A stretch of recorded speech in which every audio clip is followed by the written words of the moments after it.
Hi guys, papaakyat po ako dito sa taas.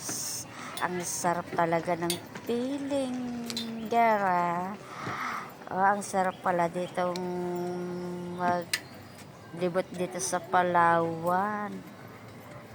Papaakyat pa ako dito sa taas. At umiikot po ako. Ayun, ay, ang sarap talaga ng buhay talaga.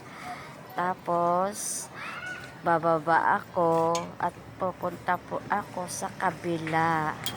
Ayan po ang daan. Wow, ang ganda guys. Ang sarap talaga ng pandito, no? Ang